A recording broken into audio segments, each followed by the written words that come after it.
शहबाज साहब कुछ ये भी बताइएगा कि इमरान खान साहब उससे पहले उनको डील्स ऑफ़र हुई, फिर बीच में नेगोशिएशंस भी चलती रहीं, कुछ तफसीलात वो भी आपके पास मेरे ख्याल में हैं कि कुछ एक सलूशन की तरफ चीज़ें जा रही थी, वो क्या था और आखिर पे जाके चीज़ें मैच्योर क्यों नहीं हो पाई?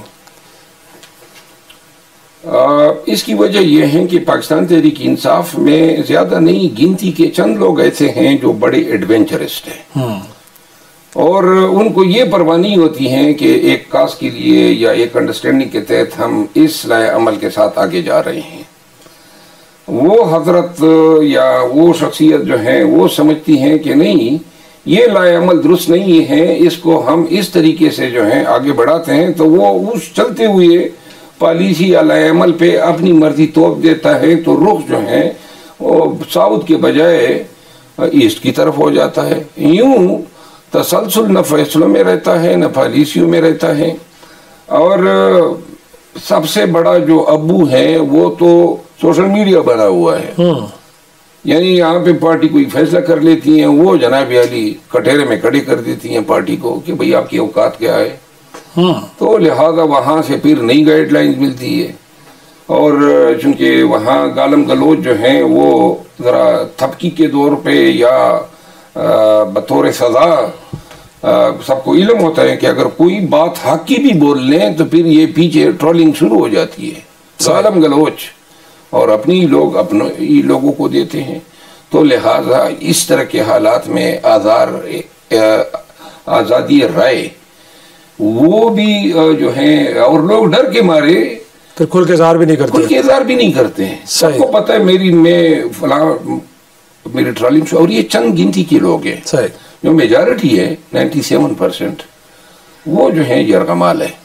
लेकिन आपके ख्याल में अलीमीन गंडापुर साहब ने तो एक सीरियस कोशिश की थी और कोई एक सोल्यूशन की तरफ चीज़ें जा रही थी, कुछ आपसे शेयर कभी की होंगी उन्होंने? आप एक वक्त में मैं इसका हिस्सा भी था। अच्छा, तो क्या था ना, कुछ अपने नाज़रीन के लिए कुछ बताएं ना कि क्या वो सोल्यूशन था कि जिस तरफ चीज़ें बढ़ रही थी लेकिन फिर अचानक रुक गई? देखिए, मुख्तलिफ औकात में कोशिशें हुई, जब से बानी अंदर गए हैं, कई इनफरादी सतह पे, कई खान के थ्रू, कई अलीमीन खान के थ्रू जो है ये कोशिशें हुई, बैरून मुल्क जाने की या फिर बनी गाला जाने की, या गाला की भी ऑफर हुई, नथिया गली की भी हुई, और एक वक्त में तो मुकम्मल रिहाई की भी नवीद दी गई।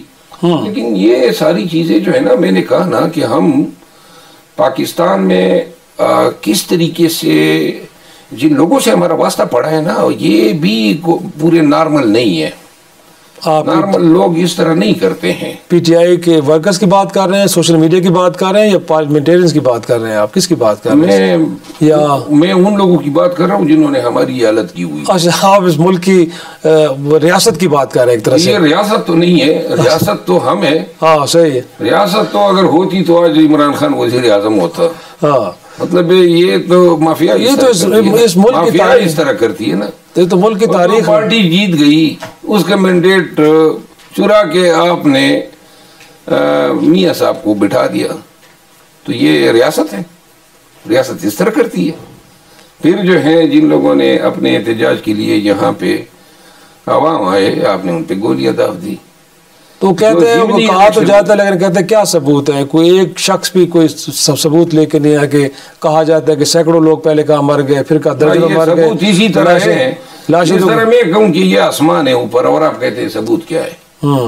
ये अंधे नहीं है, ये घास नहीं खाती है घूम, यानी ये सब हमारे साथ हुआ ना। लेकिन नेगोशिएशंस तो फिर उन्हीं के साथ चलते रहे ना शरफ जल साहब। आपने बातें तो चलती रही, खतूत आज भी आपकी कोशिश करते रहे, खतूत आपके बानी आज भी उन्हीं को लिखते हैं सर, और पार्लियामेंटेरियंस को नहीं लिखते, इस मुल्क के प्राइम मिनिस्टर को नहीं लिखते। देखिए, मैं इस मुल्क के चीफ मिनिस्टर से इसका कायल रहा हूं कि मसले मसाइल के हल की जगह पार्लियामान होना चाहिए।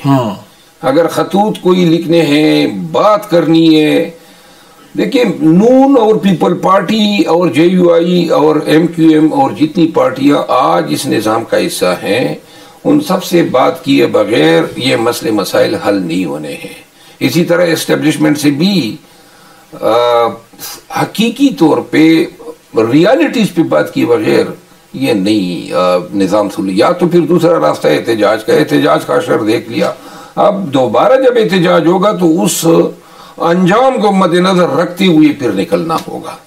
तो लिहाजा अगर रियासत बचानी है, बदनामी का हम शिकार है, गुर्बत के हम शिकार हैं, मईशत दिगरगू हैं, सरहदों पे हालात ख़राब है, लिहाजा पाकिस्तानियों पे और पाकिस्तान पे तरस खाते हुए तमाम स्टेक होल्डर, जिसमें PTI भी एक स्टेक होल्डर है, सबको पाकिस्तान का सोचना चाहिए।